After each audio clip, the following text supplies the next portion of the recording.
We are now in the third week of our Easter message series, Possible, and the third week of the season of Easter. As a church, of course, we continue to celebrate Jesus' resurrection throughout April and into May.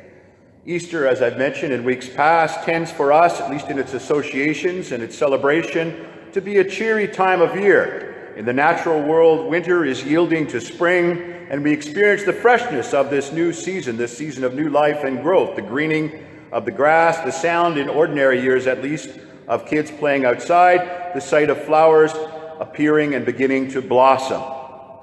But this Easter feels a bit different.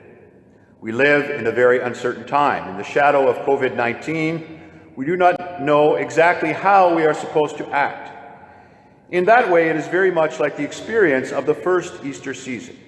The apostles and early followers of Jesus, after all, did not wake up on Easter morning filled with confidence and hope for the future.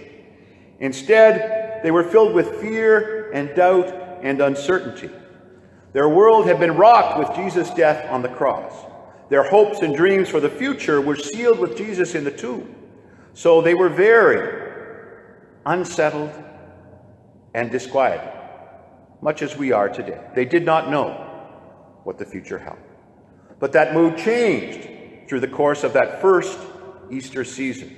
Over the period of about 40 days, their spirits lifted. As they discovered the empty tomb and interacted with the risen Jesus, their mood and their perspective on life changed completely. As they came to faith in the risen Jesus, they discovered a renewed sense of hope and confidence in the future. Our goal for this series is that the same might happen for you. Wherever you are on your faith journey, we want this series either to bring you to faith in the resurrection or deepen your faith so that you have a renewed sense of hope. Over the last 2 weeks, we have been speaking primarily about faith. Today and for the balance of this series, we will focus more on hope. Hope is faith directed to the future. How we feel about the future has a great impact on the present. That's very clear right now. Many people in our community feel stressed or disquieted, not because of what has happened to them, but because of a concern, a fear, a worry about what might happen. There is simply less confidence that goodness is our lot, that goodness is coming to us. We have fear and concern that troubles us, and problems are coming, that problems are coming and will continue to come our way. Hope is so important to hold on to. Hope, someone said, is the sunlight of the soul. Without it, our inner world walks in shadows. But like a sunrise in the heart, hope sheds light over our view of everything, casting all things in a new light. Hope is unique. Hope looks forward, anticipating the good that is coming. Hope reaches into the future to take hold of something that we do not yet have and may not yet even see. Strong hope seizes the future that is not yet. It is the confident expectation of goodness coming to us. Maybe you are struggling to have any confidence in the future. Let me encourage you instead to think for a moment about goodness coming to you. What would that goodness look like? Put another way, what are you hoping for? What are you hoping for in the future? Perhaps it's simply for you and your family to be okay. Well, what does that look like? What are you hoping for? What should you be hoping for? It's a trickier question to answer than we might at first believe. To help us process it, today we're going to look at another story about an encounter between the risen Jesus and his first followers. The past 2 weeks we read from the Gospel of John. This week we're hearing from the Gospel of Luke. As an aside, note that we have 4 different accounts from the life of Jesus. That is an astonishing number of accounts about a poor carpenter from a little town in a backwater of the Roman Empire, and indeed a backwater within a backwater, because Galilee was not considered to be the most important part of Israel. It's an astonishing amount of accounts. As we noted that first week, paper and ink and parchment were very expensive 2,000 years ago. That we have written so much about Jesus, that we have so much that was written about Jesus, gives us evidence to the resurrection. Why else would people spend so much time and money to write about his life? Back to our story. Here is what Luke tells us. Now on that same day, two of them were going to a village called Emmaus, about 11 kilometers from Jerusalem, and talking with each other about all these things that had happened. So this is evening on the very first Easter Sunday. Two of Jesus' disciples, two of his followers, were leaving Jerusalem and taking this walk 11 kilometers, or about 7 miles for someone of my vintage, to a town called Emmaus. This would be roughly the distance from St. Pius to St. George. Cross country, it would be a little bit further if you follow the roads. In any event, it would have been a journey that would have taken about 2 hours to complete on foot. They were talking as they walked about Jesus' triumphant entry into Jerusalem just a week earlier, and then his sudden fall as he was arrested, sentenced to death, and nailed to a cross. They are walking, at that time, they are walking away from the other followers of Jesus because they believe his movement is dead. There is nothing left for them there. They have to look for a positive future somewhere else. Like all Jesus' followers, they had followed Jesus because they believed he would make their lives better. But his death meant the end of that belief. They are walking west into the sunset at the close of day, which adds an element of melancholy to the tale that Luke tells. It is getting, moment by moment, as they continue, darker and darker. Luke continues. While they were talking and discussing, Jesus himself came near and went with them, but their eyes were kept from recognizing. As they are walking and talking about the events that were about Jesus, Jesus himself draws near to them, but they don't recognize him. This reveals the darkness of their minds and how little progress they had made in trying to understand, trying to process what had happened. They were talking about Jesus, but they couldn't even recognize him when he was right next to them. This can happen all the time. It can happen to you, it can happen to me. There is a lot of talking and discussion about a topic, but in many instances it can be the blind leading the blind, and so all of the discussion ends up not going anywhere. I would be willing to bet that you have been part of some conversations about our current situation that are like that. They go round and round and round the subject, but in the end, even the whole group of you have achieved no more clarity than when you began. We need in our lives some perspective and some clarity that goes beyond our own limited knowledge and understanding. On our own, by our own devices, we struggle. And even together with others who have no more insight than us, we still end up stuck in fruitless thinking. We get nowhere. So, these two followers of Jesus are talking about Jesus, and it's going nowhere. And Jesus starts walking with them, but they are unable to see that it is him. Luke writes, "And he said to them, 'What are you discussing with each other while you walk along?' They stood still, looking sad." Have you ever been part of a conversation and asked a question that just stops people in their tracks? You accidentally hit a pain point. You didn't know it was a pain point, but you asked an innocent question, and clearly, you hit a nerve. It stops someone completely. That's what happens here. The disciples literally stop in their tracks. They were walking, and that simple question makes them stop, and the countenance of their faces change completely. They are downcast, dejected, and without hope.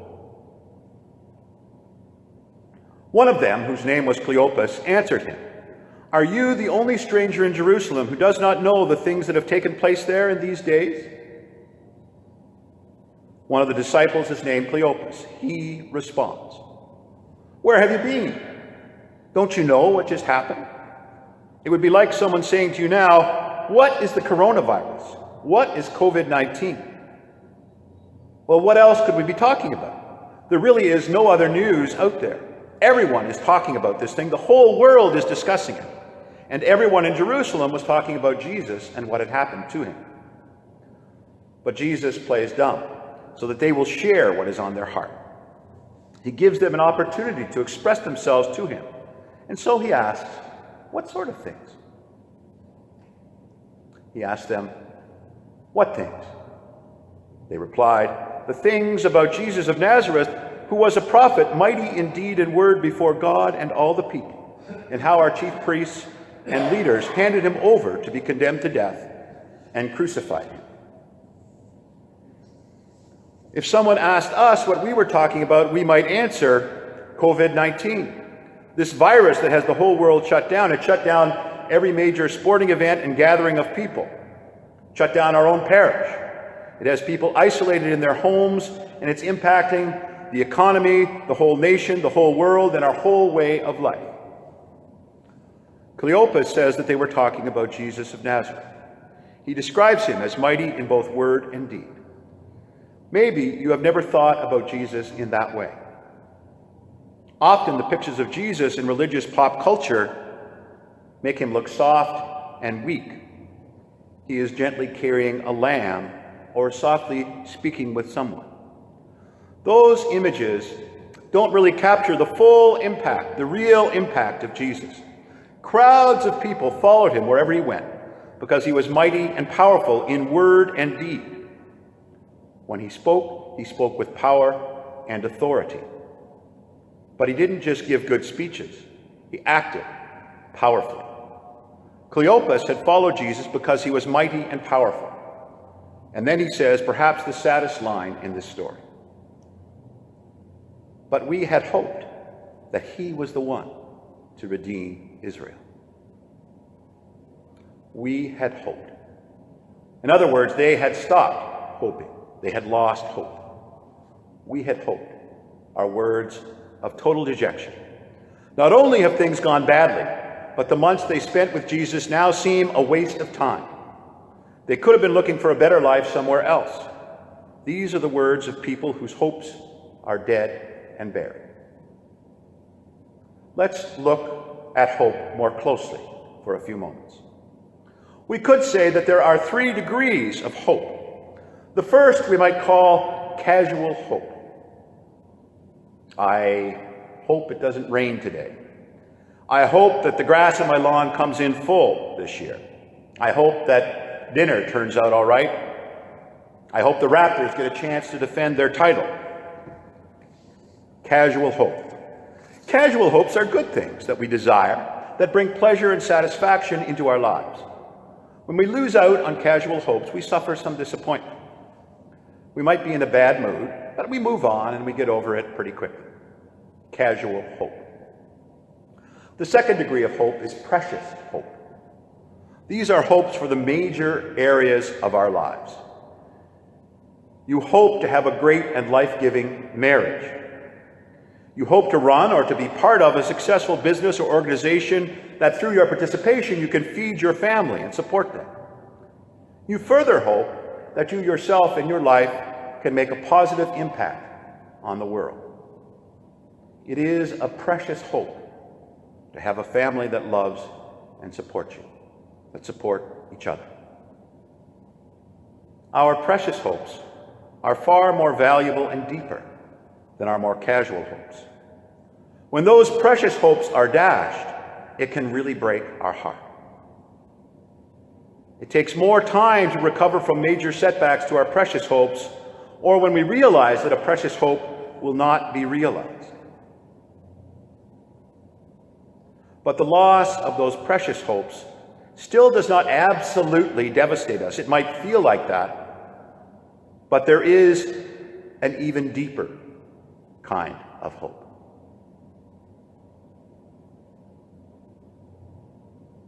That is our ultimate hope. The ultimate hope is that on which we rest our hearts and our souls. We place everything on that hope.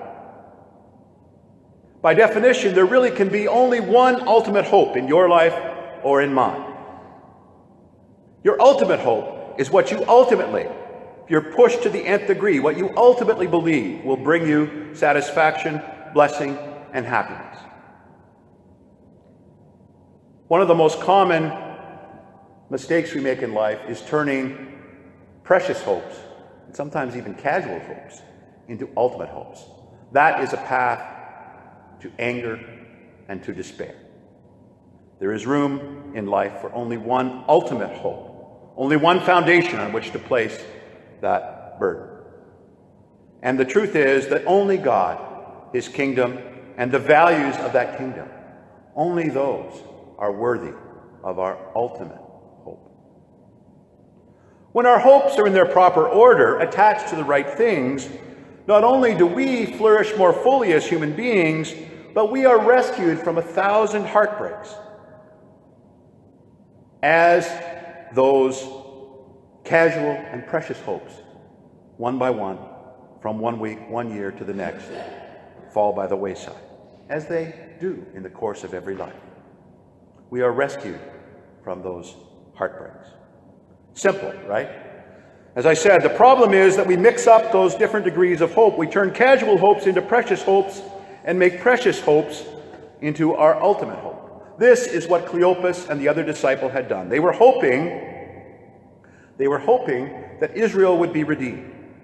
Everyone knew that Israel needed to be redeemed. Remember the ministry of John the Baptist and how popular it was. The nation and the people had lost their way. They were supposed to be a light for all the nations, but instead they were just part of the Roman Empire. God had promised that the whole world would be blessed through the nation of Israel, but instead they had become so insular, self-centered, and weak that they couldn't bless anyone. So many of the Israelites hoped that God would redeem them by sending a Messiah who would overthrow the power of the Roman Empire. It was a precious hope, but they mistook it for their ultimate hope. Then he said to them, "Oh, how foolish you are, and how slow of heart to believe all that the prophets have declared. Was it not necessary that the Messiah should suffer these things and then enter into his glory?" Then, beginning with Moses and all the prophets, he interpreted to them the things about himself in all the scriptures. Jesus corrects them. He tells them that their hopes were out of order and misguided. What you thought had dashed your hope, the death of Jesus, was actually necessary for your hope to be fulfilled. You were hoping that Israel would be redeemed. You thought of that redemption as the overthrowing of the Roman occupation. Your hope was too small. You were hoping in something that was much smaller than God's plans. In order to redeem Israel, the Messiah had to suffer and die and enter into his glory. Now that the Messiah had suffered, died, and rose again, now that he has entered into his glory, Israel would and could become a light to the nations. The whole world would be blessed by Israel through the death and resurrection of the suffering servant. So they had been hoping all wrong. Their hoping had to be adjusted. They needed to make God and his promises their ultimate hope, not something so much smaller. As they came near the village to which they were going, he walked ahead as if he were going on. But they urged him strongly, saying, "Stay with us, because it is almost evening, and the day is now nearly over." So he went in to stay with them. Jesus pretends as if he's going on, but the two disciples ask Jesus to stay with them. Remember, they still believe that they are offering hospitality to a stranger. Freed from their focus on self, the two begin to listen to the stranger, to turn outward, and then invite him to dine with them. Cleopas and his friend move from their own sadness to a willingness to care for someone else, and it prepares them to recognize God's presence. When he was at table with them, he took bread, blessed and broke it, and gave it to them. Then their eyes were opened, and they recognized him, and he vanished from their sight. In the breaking of the bread, their eyes are opened, and they recognize Jesus. As he says the same words at the institution of the Eucharist, they see that this stranger is in fact Jesus.